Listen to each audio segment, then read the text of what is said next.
नेत्र के लिए शिव महापुराण की कथा कर रही है। महाराज, भगवान शंकर का जो शिवलिंग है और शंकर भगवान के शिवलिंग के सम्मुख में उत्तर के भाग में जो जल बहता है उसके बीच में एक मोटी सी लाइन होती है जिसका नाम हमने पहले भी कहा अशोक सुंदरी। शंकर भगवान की 6 लड़कियों में से 5 लड़कियों का नाम है जया, विषहरा, सामरीबारी, दोतली, देव और शंकर जी की 6ठी लड़की है अशोक सुंदरी। महाराज, ये अशोक सुंदरी का जन्म काशी में हुआ था, जिस काशी का नाम पहले नंदनवन था। क्या नाम था? नंदनवन। उस काशी में अशोक सुंदरी का जन्म अर्थात माता पार्वती को भगवान भ्रमण कराने के लिए जब पार्वती मैया बोली आज मेरा मन कर रहा है कि अपन नंदनवन चलते हैं, तो भगवान शिव काशी ले गए पार्वती मैया। और वहां उन्होंने एक वृक्ष को सम्मुख में बैठकर माता जगत जननी जगदम्बा माता पार्वती ने उस वृक्ष की साक्षी में उस वृक्ष से एक कन्या को प्रकट करा जिसका नाम शोक को दूर करने वाली अशोक सुंदरी। महाराज, जो शोक को दूर कर दे, दुख को दूर कर दे, उस कन्या को प्रकट किया। अब अशोक सुंदरी का जो स्थान है वो जहां जलाधारी है, जहां से पानी बहता है, उसके बीच में जो एक लाइन है वो अशोक सुंदरी का स्थान है। बहुत ध्यान से सुनना महाराज कथा। और अभी तक शायद टीवी पर यह क्रम मिला भी नहीं होगा जो क्रम आज वर्णित किया जाए। अशोक सुंदरी की जगह मध्य भाग। समझ में आ रहा है ना सबको? फिर अच्छे से समझ लो। ये शिवलिंग, ठीक है, ये जलाधारी जहां से पानी नीचे गिरता है, ये दोनों पूरा गोल भाग, यहां से पानी नीचे जा रहा है, तो इसके बीच में जहां से पानी जाता है उसके बीच में जो स्थान है वो अशोक सुंदरी का स्थान है, शिव जी की बेटी का स्थान।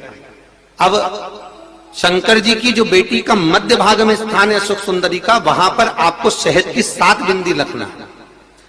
और जो ये शिवलिंग रखा है, इस शिवलिंग के तुम पीछे की ओर बैठे हो, यहां बैठे हो ना दक्षिण में, तो यहां बैठे हो, तो पीछे का जो शिवलिंग का भाग है इस पे आपको चंदन का लेपन करना है। महाराज, शिवलिंग के पीछे के भाग में अर्थात जहां आप बैठे हो पूरे शिवलिंग पर चंदन नहीं लगाना, जहां आप बैठे हो उसके सम्मुख भाग में आपको चंदन का लेपन करना है। महाराज, एक पीला चंदन होता है और एक लाल चंदन होता है। लाल चंदन कभी आप किराने वाले की दुकान पर जाएंगे तो वहां पर आपको लाल चंदन प्राप्त हो जाएगा। आपको जो लेपन करना है वो लाल चंदन का लेपन करना है। आपको पहले भी कथा में बताया कि शंकर भगवान को कुंकू नहीं चढ़ता, रोली नहीं चढ़ती, क्योंकि बाबा को अगर चढ़ता है तो लाल चंदन चढ़ता है। तो लाल चंदन का आप जब लेपन कर दें, लेपन करने के बाद शहद की 7 बिंदी आपको अशोक सुंदरी वाली जगह पर रखना है। महाराज, रखने के बाद बाबा से विनती करना है और चंपेश्वर महादेव का स्मरण करना है। चंपेश्वर महादेव का स्मरण कर कर हाटकेश्वर महादेव का नाम लेकर बिंदी को लगाना है। लगाने के बाद उसी बिंदी को आपको एक कटोरी में, अब बिंदी कितनी लगेगी, जरा जरा सा शहद लगेगा, उसको छोटी सी कटोरी में लेकर आ जाना है। महाराज, उसको लाने के बाद में शाम के समय पर प्रदोष काल के अंतर्गत, प्रदोष काल किसको कहा गया? सूर्य अस्त जब होता है, सूर्य अस्त के समय से 1-1.25 घंटे का जो समय वर्णित किया गया वो प्रदोष काल का वर्णन किया गया। महाराज, तो उस समय पर नैनों में उसको काजल जैसा लगाना है और ऊपर की ओर देखना है। लगभग 1 मिनट देख लिया, 1.5 मिनट देख लिया, बहुत है महाराज, उतना बहुत है।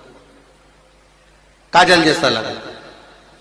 एक कटोरी में जो तुमने चंदन लगाया है उस चंदन को निकाल कर लाना है और आंखों के नीचे भाग में उसको समर्पित करना है। महाराज, ये 2-3 चीजों में काम आता है। एक तो नेत्र की ज्योति बढ़ाने के लिए, जो चश्मे वाले नंबर हैं उसको उतारने के लिए। दूसरा, नेत्रों के नीचे जो कालापन आ जाता है उसको मिटाने के लिए इसका प्रयोग किया जाता है। महाराज, तीसरा, इस शहद का प्रयोग नारी के जो रजो धर्म से जुड़ी हुई तकलीफें होती हैं, नारी के रजो धर्म से जुड़ी हुई जो प्रॉब्लम होती है उसमें भी ये शहद काम आता है। महाराज, इस शहद का केवल प्रदोष काल के समय इसको चाट लिया जाता है, तो उससे भी नारी के जो रजोधर्म से जुड़े हुए प्रॉब्लम होती है उसमें भी उसको अंतर जाता है। तो हाटकेश्वर महादेव और दूसरा जम के बोलिए चंपेश्वर महादेव।